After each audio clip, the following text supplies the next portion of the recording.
Joder, cuando me he enterado que era una historia real y que la mitad de los casos pues, son así, pues he flipado. Y eso que yo no tengo carnet de conducir, no conduzco.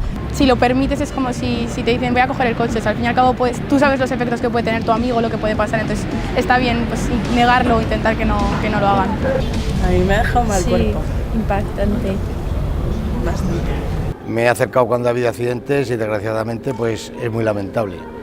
La experiencia, hombre, me parece muy bien. Lo que me parece un poco triste todavía es que nos lo tengan que recordar constantemente de que esto es real y que puede pasar y que no nos damos cuenta todavía. Que te estoy contando una campaña que se ha hecho en un circuito cerrado de un coche con un golpe o no, es algo real que le ha ocurrido a unas personas encima de esta comunidad autónoma. Creo que es muy importante. Que no hay que beber para coger el coche. Esa es la reflexión que tenemos que hacer todos. Pues está claro que el mensaje es que alcohol y volante pues ocurre lo que pasa, y además si son accidentes reales pues todavía impresiona muchísimo más.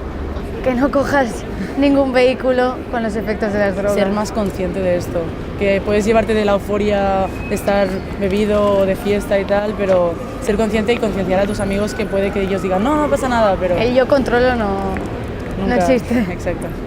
El trayecto es corto, ha sido solo unos gin tonic, no vamos, pero posiblemente el final, el destino sea ese. Bueno, pues que tenemos que tener conciencia de que jugamos con nuestras vidas muchas veces y las de los demás y bueno, que si bebes no conduzcas.